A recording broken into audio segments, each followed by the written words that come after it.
So this is going to be another movie review. This one's called The Prince and the Pauper, 1937.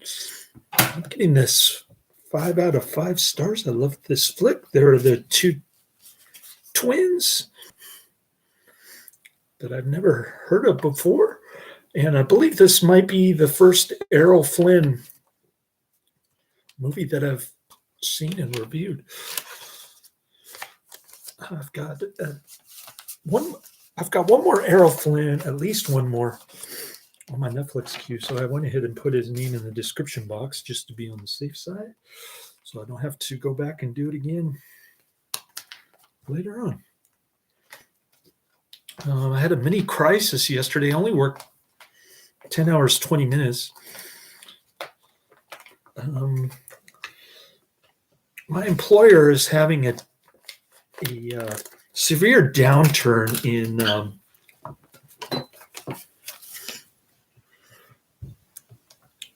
in customers on Saturdays. I suspect that it has something to do with the COVID shots killing all these wokester people, but that's just a conspiracy theory of mine. Actually, people are going on vacation on Saturdays and they're not ordering groceries because it'll just sit there at the doorstep and go bad, even with the ice pack. So, anyways, I get home early, like 5 o'clock. I think I hit rush hour. Took me an hour to get home. It wasn't rush hour, but it was traffic on a Saturday. I stand corrected. So I wasn't able to watch the trailer or the beginning of this yesterday because, number one, I had the on switch going, so the battery was dead. But then when I came home and I plugged it in, I got this white screen. You could barely see the Insignia logo on it on my portable DVD player, and it started making this grinding noise. I think I spilled water on it because my water bottle broke, shattered, and I was stupid enough to put the broken water bottle in my bag. Water just spilled all over the place and completely ruined my DVD player. Fortunately, I had it under warranty, so I only ended up paying $13 to change it for a new one. And ironically, the sound is much better on this one, this new one. And my son is getting distracted from his video games because it's so loud and it's right by his ear. Even with his earbuds on, he's getting distracted here. But pretty cool story by Mark Twain, and good film adaptation. It's got the washbuckling from Errol Flynn, who I'm not familiar with, but like I said, I've got one or two more of his films on my Netflix queue coming up soon, I think. And there might be one or two in my save queue also, waiting for Netflix to make it available. I'm sure if you're a fan of my channel, you know how that goes. It could be tomorrow, or it could be the day before my death, or it could be on my deathbed. Always make jokes about that, but yeah. This is a 1937 film adaptation of the 1881 novel of the same name by Mark Twain. Stars Errol Flynn, although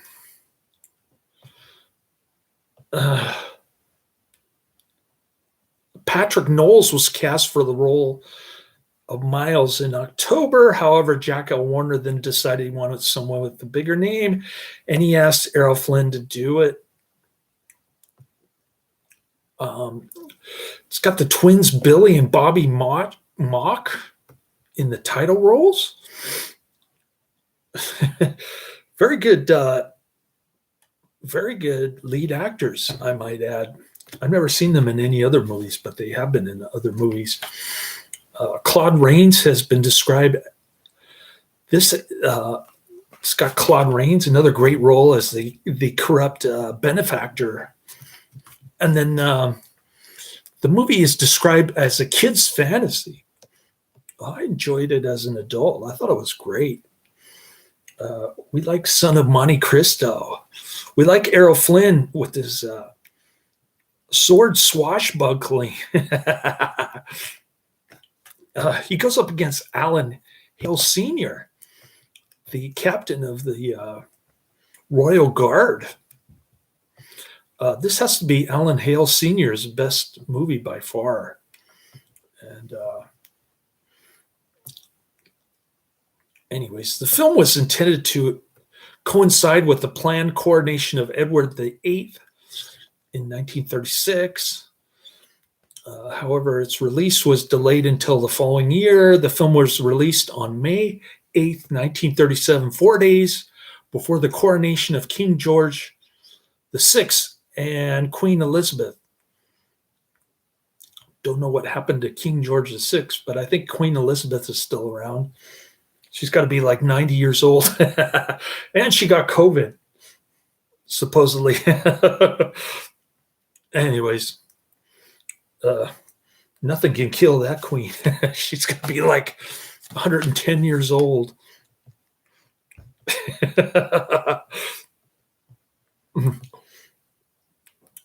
Anyways, the second theme of the final movement of Erich Wolfgang Korngold's violin concerto was drawn from the music he composed for this film. In Tudor England, two boys are born on the same day in the most difficult circumstances imaginable. Tom Canty, Bill Mock, is the son of a vicious criminal. John Canty, Barlin McLean, don't know who that is. While Edward Tudor, Bobby Mock, the twin, is the Prince of Wales and the son of King Henry VIII of England. Montague loved the evil Henry VIII who destroyed the Catholic Church and stomped on people's rights. It's ironic that his son abolished slavery in this one, among other things, as his first acts of king. But it's kind of cool that they got rid of slavery peacefully, unlike Abraham Lincoln, who hated black people. And also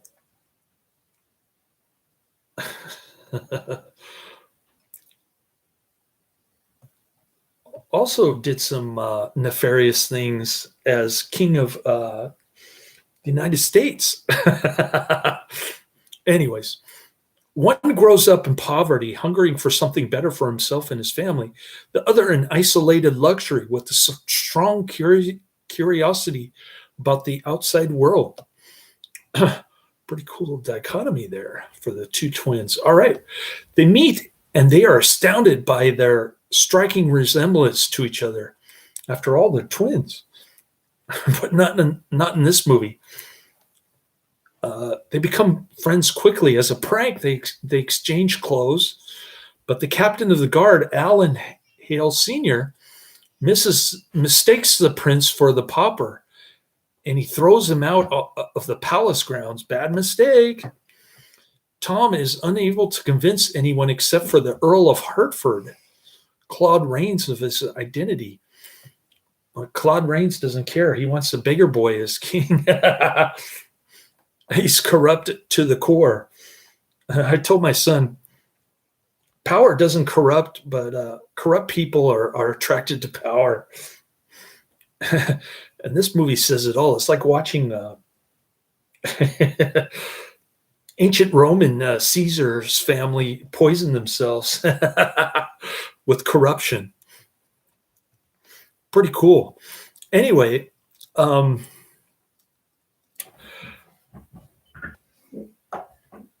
everyone else is, besides the Earl of Hertford, Claude Rains, is convinced that Tom, the bigger boy, is mentally ill. When Henry VIII dies, Hertford threatens to expose Tom unless he does as he's told. Well, I think he threatens to do more than that. Hartford also blackmails the captain into searching for the real prince to eliminate the dangerous loose end. He also threatens the captain's life, in addition to threatening Tom's life, to just play along. All right. Meanwhile, Edward finds an amused, if disbelieved, protector in Miles Herndon. Errol Flynn to the rescue. An attempt to assassinate the boy on the instigation of the Earl of Hertford, who fears for his power if the real king lives, for good reason. He's going to fear even more later. Anyways, he changes Herndon's opinion of Edward's story. The instigation changes Errol Flynn's opinion of Edward's story. So he believes Edward now. With Herndon's help, Edward manages to re-enter the palace just in time to interrupt the coronation ceremony and to prove his identity. All right. Pretty cool flick. There's one scene where, well, let me talk a little bit more about the production. Okay, so Warner Brothers had Billy and Bobby Mock under contract, and they had used them separately in Anthony Adverse, The White Angel, and The Charge of the Light Brigade. I haven't seen any of those three movies. Never heard of them. But I can say with all great confidence, those two kids are great actors. Glorious Black and White, of course. But it's not public domain. So I posted the link to the buy or rent button on YouTube if you're interested. And wow, I've already got 2 thumbs up, and it's barely noontime here. Nice. Must be Sunday. I worked 13 hours, 20 minutes on Friday, which was a lot considering that they changed my schedule to cut my hours, even though I still got a fairly decent 13 hours, 20 minutes, because I had a missed alcohol order in San Francisco, and they gave me 25 stops for batch 2, which is pretty good. 25 stops in San Francisco is pretty good. I would have ended at 5 p.m., but the missed alcohol order caused me to drive 10 miles to redeliver the alcohol, or to, how should I say that? To go back and deliver the alcohol. While somebody's home with their ID to show me, which is the legal way to do it. Not all the Good Eggs drivers do it that way. They don't care about legal issues.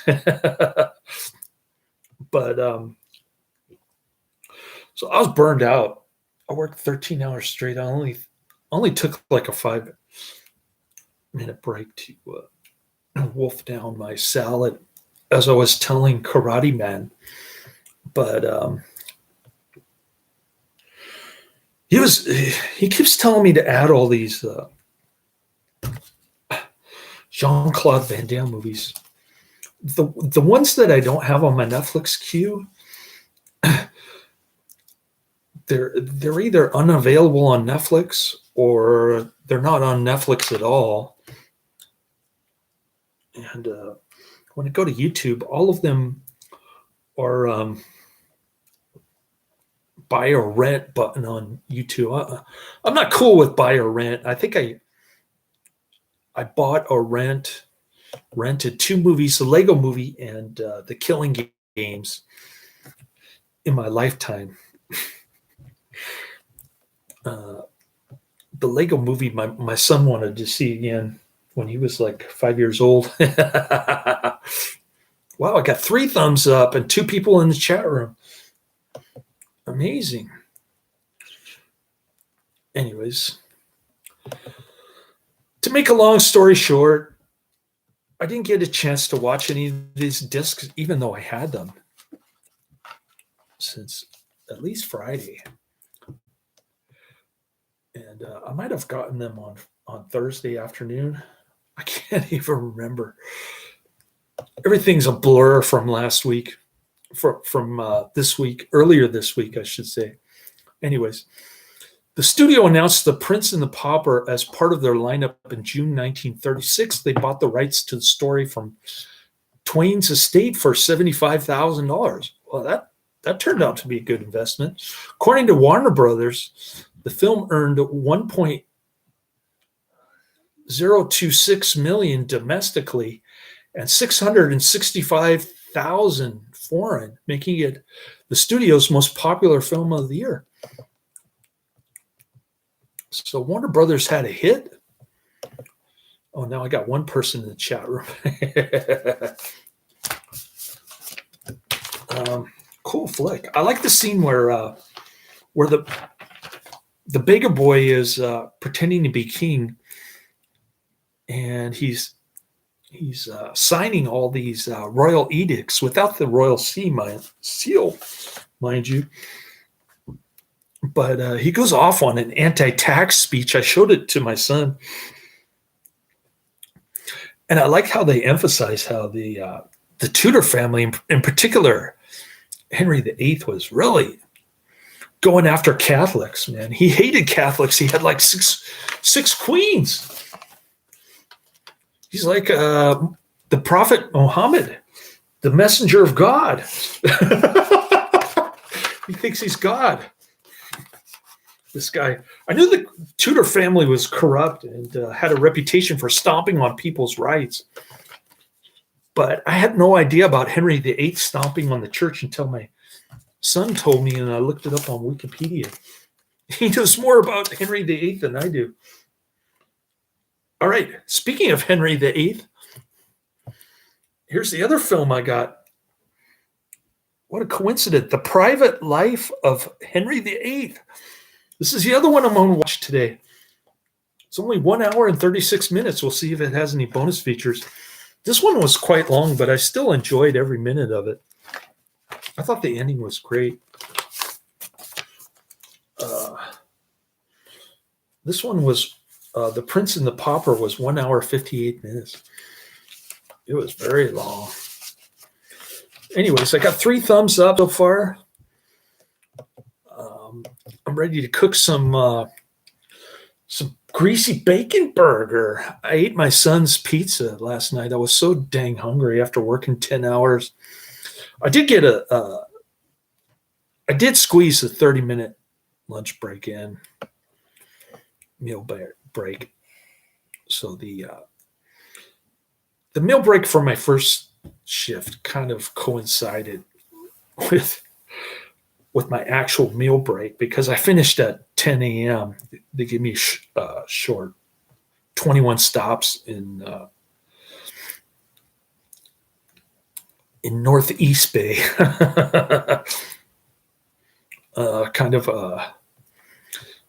It had Oakland, Piedmont, and then I went all the way to Pacheco and then back to Oakland. It was kind of a crazy route, but something that you would expect on a Saturday. And I went to the Safeway at Pleasant Hill because I had a 1 hour wait from the Pacheco stop to the Oakland stop.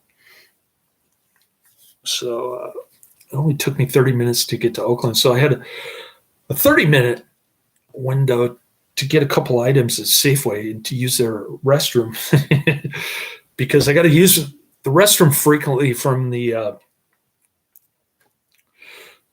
caffeine in the energy drink doing a number on my prostate. Anyways, I'll show you the the broken water bottle. I got to go to Target or somewhere because Safeway didn't have this bottle.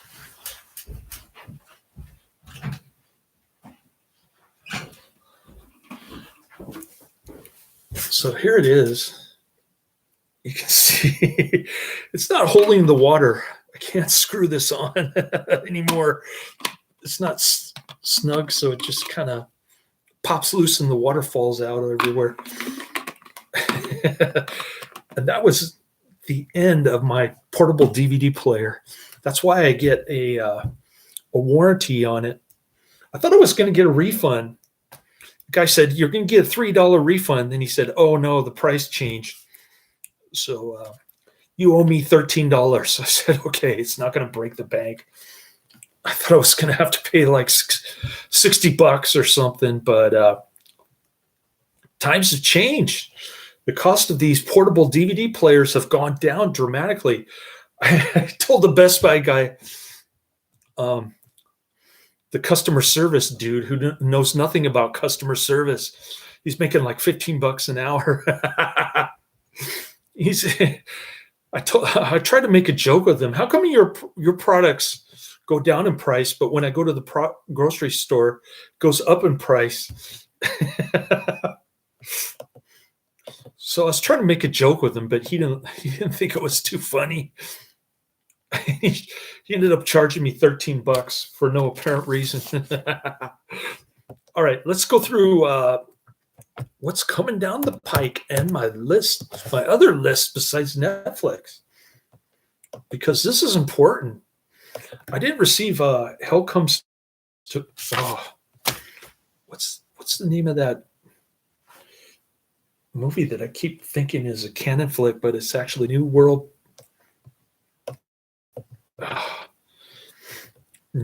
Pictures. Roger Corman. We like Roger Corman, but we also like AIP. I got a bunch of AIP movies on my list that I've added, and I think I've added some. Because I was going through, I watched about 4/5 of Tales from the Crypt, 1972. And the first one with Joan Collins is actually was actually remade on the HBO television show, but I think it was a little bit different. I like the Joan Collins one better. It had the fake blood going, the tomato soup blood. All right, Hale Comes to Frogtown. I did know that the name of that movie. I was supposed to get that today. Hale Comes to Frogtown with Roddy Piper, but it didn't arrive in the mail. There was a delay, so I'll most likely get it tomorrow while I'm working like another 13 hours. Cross my fingers. They cut my hours, but I still, with the sick pay, I took 4 days of sick pay. So for this week, I'm probably going to get paid, I think, 60 2/3 hours. So it should be a decent paycheck coming up Friday. Cross my fingers. Anyways, Random Harvest, 1942, with Ronald Colman.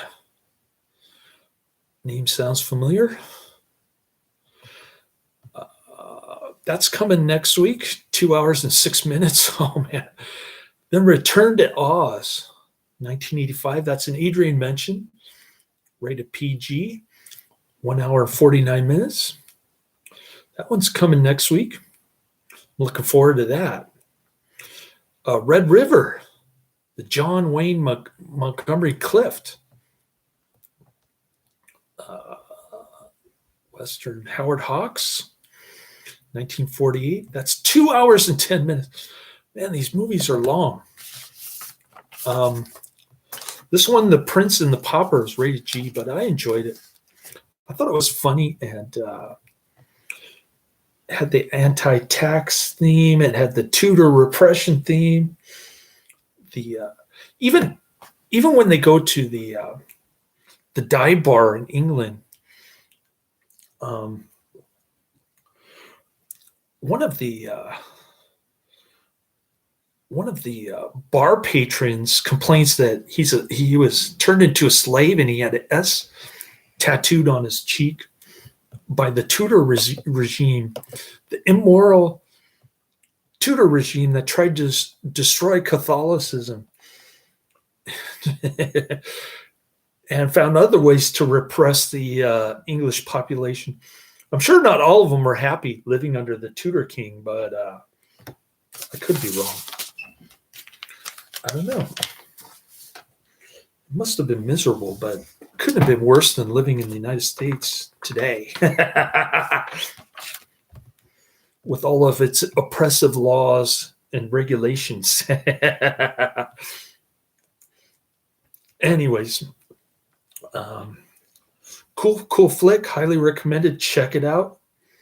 I posted the links in the description box, but if you want to see the trailer, you're going to have to expand it down further so that you can actually see the trailer. And that's all I have to say about The Prince and the Pauper.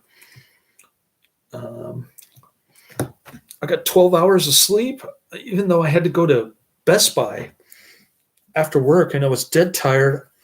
I didn't want to deal with the customer service dude or tell him he didn't have another one in stock. But fortunately, they had 3 in stock. To his credit, I only got charged $13.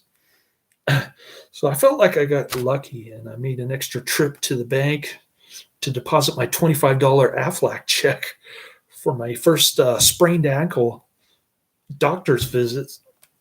I didn't feel like going to Safeway, though. The Safeway in Pleasant Hill didn't have my water bottle replacement. From now on, I'm going to fill up, unless I can find a replacement at Target for this messed up thing that I got for free at Good Eggs, by the way. I'm going to have to replace it at Target probably because the Safeway close to his house where I'm dropping him off probably doesn't have a replacement for this. I can go inside Safeway, I can show this to them, and they'll just have a blank face look on their faces, like deer in the headlights. But from now on, I'm gonna get one of these water bottles. I'm gonna fill it up at the dispatch station. They got a water cooler now. I'm gonna fill this thing up with purified water or whatever they have. The Wokester water. And then I'm going to grab another bottle of water, the regular plastic filled bottled water from the cooler. So I have 2. And I can take double the amount of gulps for each stop when I'm delivering groceries tomorrow. That's my big plan for tomorrow. I've got about $670 in my checking account, so it's going down fast. But if I can get my mother's estate in the mail and I get paid on Friday, I'm going to pay off all my bills, put a big chunk into Nacarta stock next week, which has a 100% analyst buy rating on Robinhood, by the way. So I'm pretty stoked about that. If I can buy it at 14 and it goes up to 100, and I got like 2,000 shares, I'll be stoked. I'll be rich. All right. So took a lot of energy drink. I talked about a lot of stuff unrelated to movie reviews. But hope you enjoyed my video. Professor Quiz enjoys my sense of humor. And there's another guy, I forget his name, but he said he checked out Blood Beach a year ago. And I didn't respond to his comment because I didn't know what to say other than cool. I'm glad you liked it. Great minds think alike. That's what I told Karate Man when he tried to get me to watch Cop, which I already had on my Netflix queue. I was planning to watch it anyway. But this guy's name is, oh, look at this. It's Jeff Jaffe. He's got a cool looking picture there. Kind of short hair and stubble beard. Anyways, what else do we have? Oh, Cult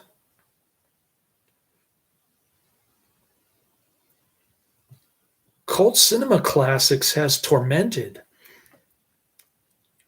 1960. I think I'll add that to my list.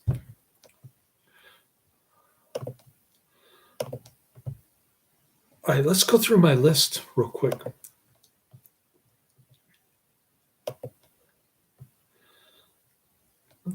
Horror thriller, full-length psychotic film from Allied Artist Pictures Corporation. Whatever the heck that is. I never even heard of that. All right, let's go down the list. This is going to be like another 30-minute movie review because I got so much to talk about. So many things going on. All right, Tales from the Crypt, 1972. Inflation, 1942. Without Warning, 1980. Revolt of the Zombies. Assault on Devil's Island. Shoot Fighter 2, 1966. Samurai Cop. Attack of the Mayan Mummy, 1964. Jerry Warren. The Assassination Karate Man Canon Recommendation. Sorry. The Screaming Skull. Slaughter's Big Ripoff, 1973.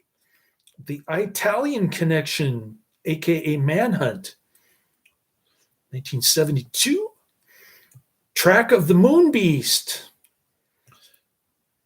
Tormented, which I now have on my list twice, 1960. So that's my updated list. I added a bunch of new stuff. Cool. That's the end of my review. 32 minutes. Laters.